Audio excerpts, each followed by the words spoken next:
Sochifod Nell, Vaughn, Bihiayasha Amiti, Hashmomagat, Yagogechi Machde. Good afternoon, everyone. My name is Nell, Vaughn, and I come from the Pearl River community with the Mississippi Band of Choctaw Indians, and I say thank you to all of you for being here with us this afternoon. I want to thank so much for our first two presenters. They were amazing. It is so good to hear the experiences and the guidance and directions that each of them have given us. And I hope that I'll be able to bring to you the viewpoints of the Mississippi Band of Choctaw Indians, where they are with their economic development, where they've been, and also to talk about the judiciary. Let me tell you a little bit about the Mississippi Band of Choctaw Indians to give you a point of reference for those of you who are not familiar with us, for us tribal members east of the Mississippi. We reside in the east central part of the state of Mississippi. Our tribal membership is over 10,800 members. And as Jamie said, we have a very young population. We reside in 7 communities in a 4-county area. We have a community that is 90 miles south of us. We also have land in West Tennessee, which tribal members moved to Tennessee during the 1950s during the relocation program, so we have tribal members that reside there as well.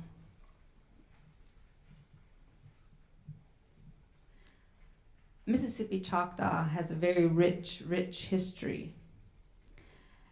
And in regards to economic development, one of the primary and early engines for Choctaw was manufacturing. So let's go back to 1979. Under the Chief Martin administration, in 1979, we opened our doors to the automotive industry, our wire harness plant, which provided a multitude of employment for our tribal members. During that time, we had a number of our programs that were run under BIA. Tribal courts was one of them. It was a CFR court.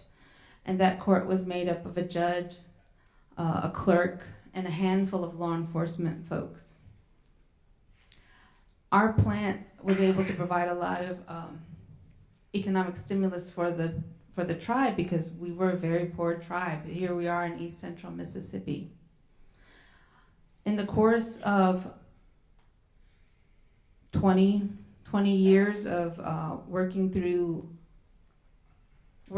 our industrial component, we then moved into gaming. In the course of our judicial system, in 1984, we moved from our CFR court into an agreement with 638 in order for us to operate our tribal court, and then at that time we did expand the court system. One thing I wanted to clarify that I saw on my notes here about my capacity with the tribe. I didn't run economic development. I served as a division director of development. Economic development fell under my oversight, so I don't have all the knowledge of economic development, but what I did was I was pushing the agenda for Chief Anderson. Of course, with Chief Anderson's administration, we're looking for jobs. We need to bring jobs onto the reservation. And so those are the things that we're looking at. But going back to the early years under the Martin administration, we were able to bring a lot of jobs, as I said earlier. And it was very key that our judicial system kept up with the things that were happening on the reservation and outside of the reservation. We were looking at how we could bring additional businesses onto the reservation. After NAFTA and the movement of industry, the automotive industry into Mexico, we had already begun the transition into gaming. During that time, we opened the doors in 1994 after going into a compact in 1989, I believe, with Governor Fordyce. It allowed us to begin our gaming, and it was important that we were also able, with our judiciary, to make those movements in order to provide a fair form of court.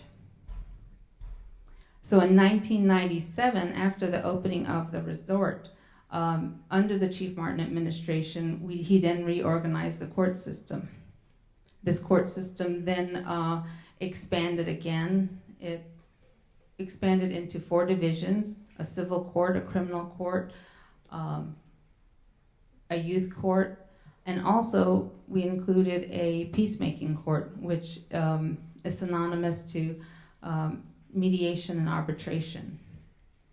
This court is a diverse court. It comprises excuse me, of tribal members and non-tribal members who sit on the bench. It grew from a very small court to over 33 employees, which is a lot. When we had an opportunity to present during the Honoring of Nations program, one of the judges asked, you know, there's so many areas that we were working on, and we were in the process of completing the build of our justice complex, and it wasn't complete at the time. The question was asked, well, why haven't you completed this project? We had gotten a couple of our departments already into the justice complex, but the court itself hadn't made it in there. And I had to take a minute and think about it. And I said, well, you know, for tribal leadership, everything's a priority. There's no way to determine which is not a number one priority. Finishing out a building, jobs, housing, health, they're all a priority. So you have to determine which slice of the pie was going to go where you needed it to go. And so, you know, eventually we did get the justice complex complete.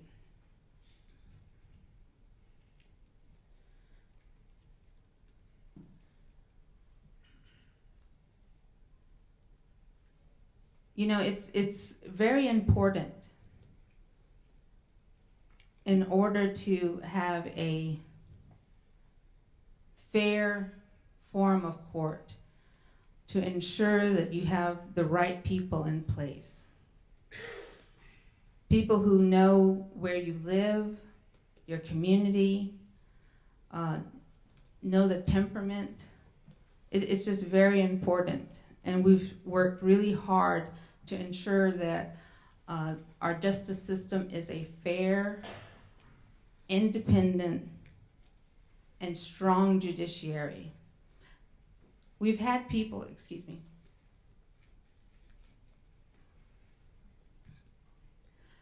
The unfortunate thing, some people in tribal governments tend to look at tribal courts as a program.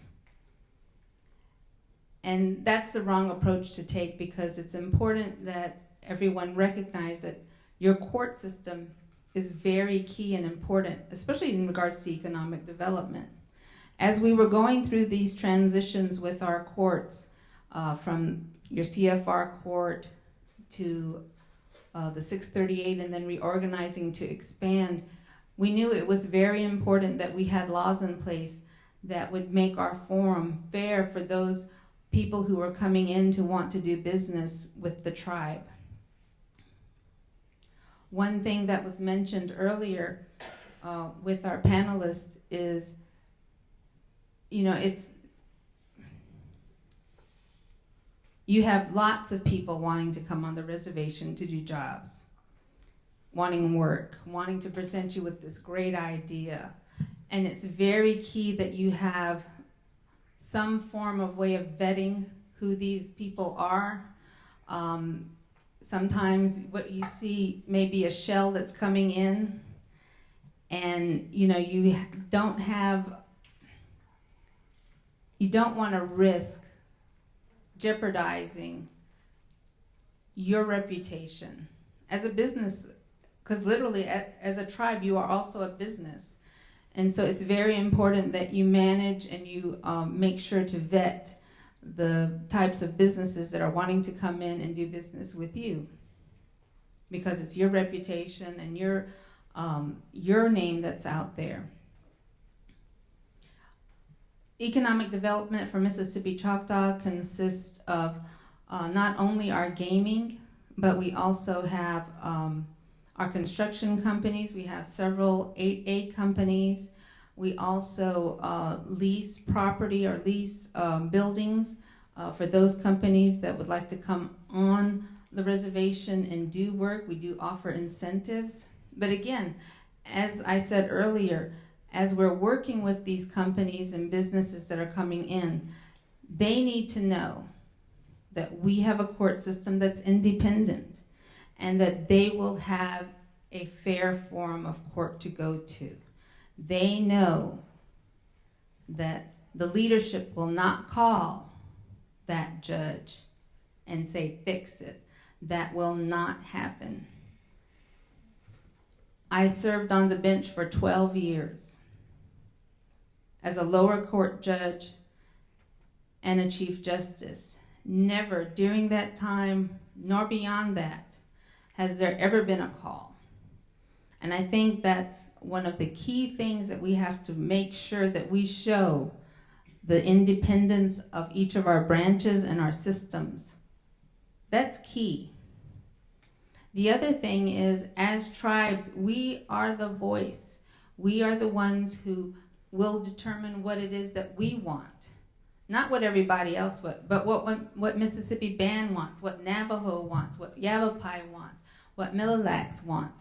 You are in the driver's seat.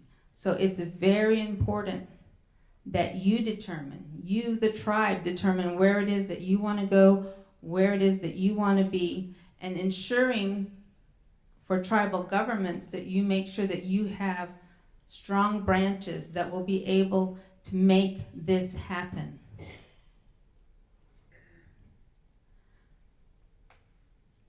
When we talk about tribal justice and economic development, this intersection, they have to grow together. They have to keep up with one another. It's important. You're not going to be able to handle your economic development if you don't have the strength of a system to manage if there's any kind of dispute or any kind of disagreement, be it with your business or with employees. You have to have a strong enough system that's growing together. The other thing is laws. The laws are very important in regards to the civil division, uniform commercial codes, all these different types of laws that will allow you to handle any kind of disputes, anything that needs to be adjudicated to come into your court system. Your laws need to be reflective of what you're wanting to have come to your tribe. It's important. With that, I'd like to just again say thank you for the opportunity to come out and speak. I'd like to thank Ian and NCAI, and I'd like to turn it over to our next presenter.